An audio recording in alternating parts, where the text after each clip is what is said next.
السلام علیکم ناظرین، پروگرام میں آپ کی آواز۔ میں آج کل جرمنی میں موجود ہوں۔ جرمنی میں 8 جنوری کو کیا ہونے والا ہے، اس بارے میں آج بات چیت کریں گے۔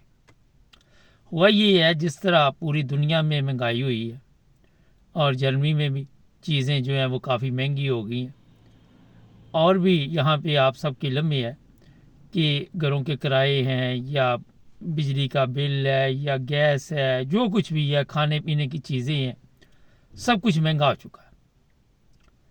پہلے لوگ کہتے تھے کہ ہم جاتے تھے بازار کھانے پینے کی چیزیں لینے تو کافی سستی تھی، ٹرالی بھر جاتی تھی، مگر اب ٹرالی جو ہے وہ مہنگی بھرتی ہے۔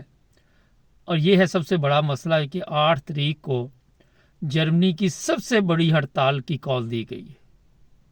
اب آپ کو یہ سن کر حیرانگی ہوگی، جو لوگ بھی یہ ہڑتال کروا رہے ہیں ان سب کے مختلف بیانات ہیں۔ ان کا کہنا ہے کہ اس سے پہلے آپ نے جرمنی میں ایسی ہڑتال نہیں دیکھی ہوگی۔ یہاں پہ میں آپ کو بتا دوں کہ سب سے جو اے، اس وقت میدان میں آئے ہوئے ہیں وہ ہیں زمیندار یہاں کے۔ پھر پلین بھی بند ہوں گے، ٹرینیں بند ہوں گی، بسیں چلتی ہیں یا نہیں۔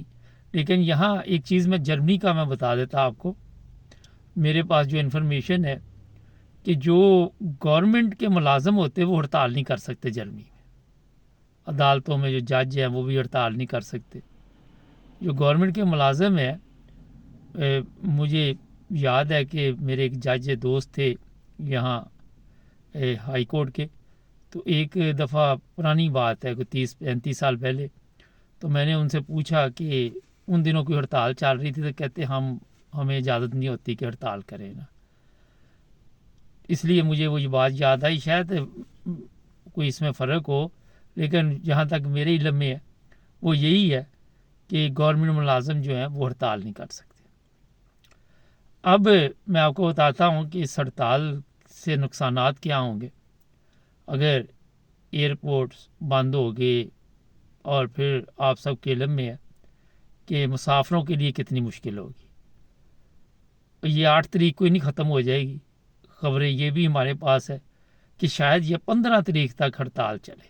جی ہاں، اور پھر آپ کو یہ بھی پتہ ہونا چاہیے کہ اتنے دن اگر ہڑتال رہتی ہے تو کتنا نقصان ہوگا۔ گورنمنٹ جو موجود ہے اس کے بارے میں بھی کچھ اچھی خبریں نہیں آ رہی ہمارے پاس۔ کہہ رہے ہیں کہ ابھی تک یہ گورنمنٹ جو ہے وہ لوگوں کے مسائل حل کرنے میں اتنی اچھی نہیں ہے، کوشش وہ کر رہی ہے، مگر پبلک جو ہے ان سے ہیپی نہیں ہے، خوش نہیں ہے۔ یہ ایک بڑا اہم سوال ہے۔ دوسرا یہ ہے کہ جو لوگ بھی ڈرائیو وغیرہ کرتے ہیں گاڑی میں پیٹرول وغیرہ ڈلوا لیں، یہ ضروری نہیں ہے، مگر ہو سکتا ہے کہ وہاں پہ بھی مسائل پیدا ہو سکتے ہیں۔ اور یہ بھی ہے کہ کوئی لوگ ایسے بھی ہیں جو سفر کرنا چاہتے ہیں، جو کسی دوسرے ملک جانا چاہتے ہیں، تو 8 تاریخ سے پہلے وہ اپنا سفر وغیرہ کا جو پروگرام ہے وہ میرا خیال ہے مکمل کریں، کیونکہ اگر یہاں ایئرپورٹس بند ہوئے تو پھر جو لوگ یہاں آنے والے ہیں دوسرے ممالک سے، شاید ان کے لیے بھی پرابلم پیدا ہو جائے، شاید ان کے لیے بھی مسائل پیدا ہوں۔ تو جناب، ایک اور چیز ہے کہ یہ بھی ضروری نہیں کہ 15 کو ہی ختم ہو، 8 کو بھی ختم ہو سکتی، کسی کو بھی اس کے بارے میں مکمل انفارمیشن نہیں ہے، کیونکہ لوگوں کا کہنا ہے کہ مطالبات ہمارے مانے جائیں، مہنگائی کی وجہ سے کوئی بونس دیے جائیں، 3,000 یورو بونس دیا جائے، کچھ اس طرح کے مطالبات سامنے آ رہے ہیں۔ زمیندار جو ہے وہ کہہ رہے کہ ہمیں بھی کوئی ایسی سہولتیں دی جائیں۔ اور پھر آپ سب کے علم میں ہے کہ پچھلے کوئی جب سے یوکرائن جنگ چلی ہے، پیٹرول کی قیمتیں بڑی بڑھ گئی ہیں، یہاں پہ بھی، پوری دنیا میں بڑھی ہیں، یہاں پہ بھی بڑھی ہے۔ اور پیٹرول کی قیمت بڑھنے سے آپ سب کے علم میں ہے کہ جو زمیندار ہیں انہوں نے جو بھی مشینری ہیں ان کی ہوتی ہے پیٹرول سے چلتی ہے، یا اگر بجلی سے چلتی ہے تو بجلی کی قیمتیں بڑھ چکی ہیں۔ اسی طرح جو دوسرے ملازم لوگ ہیں ان کے لیے بھی یہ اس وقت مشکل ہے کہ وہ کہتے ہیں جی ان پیسوں سے گزارا نہیں ہوتا. جو لوگ گھروں میں رہتے ہیں، بنگوں میں رہتے ہیں، ان کو پتہ ہے کہ لیبر کاسٹ کتنا بڑھ گیا ہے اور اپنا بجلی کا بل کتنا بڑھ گیا ہے، گیس کا بل کتنا بڑھ گیا ہے. ہر چیز جو ہے اس کی قیمت اب آسمان پہ لگی ہوئی ہے. ہم کہتے تھے کہ پاکستان میں مہنگائی ہوتی ہے تو لوگ سڑکوں پہ نہیں نکلتے اور یہ خاموشی سے چلتے رہتے ہیں، لیکن یہ جو زندہ قومیں ہوتی ہیں وہ اپنے مطالبات منوانے کے لیے پرامن اس طرح کے احتجاج کرتے ہیں. ہماری طرح کے احتجاج نہیں کرتے.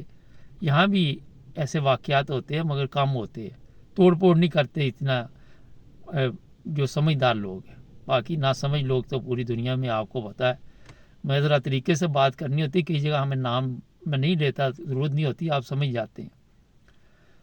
تو جناب جو لوگ بھی یہ میرا پروگرام سن رہے ہیں 8 فروری سے 15 فروری تک وہ اپنا بندوبست کر کے رکھے، کھانے پینے کی چیزیں گھروں میں تھوڑی بہت ہی اپنے لے آئیں.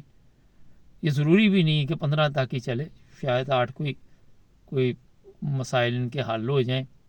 اور گورنمنٹ بھی ظاہر ہے جو جرمن سرکار ہے وہ بھی اس ہڑتال کو روکنے کے لیے پوری کوشش کر رہی ہوگی، ان سے بات چیت کر رہی ہوگی، کیونکہ اس سے ملک کا کہہ رہے ہیں کہ بہت زیادہ نقصان ہو سکتا ہے. ناظرین، ہمارے جو پروگرام ہوتے ہیں ان میں آپ کو کوئی نہ کوئی کام کی بات ملتی ہے، کیونکہ بیکار چیزیں تو ہمارے پاس ٹائم نہیں ہے کہ آپ کے لیے لے کے آئے. لیکن سبسکرائب کر لیا کرے اگر تو آپ نے کوئی اچھی اچھی باتیں سننی ہو. سارا دن یہاں آپ دیکھتے ہیں سوشل میڈیا پہ ایسے پروگرام بھی ہوتے ہیں جو سمجھ سے باہر ہوتے ہیں، لوگ بے مقصد آ کے اور پھر سوشل میڈیا پہ جھوٹ بولتے ہیں.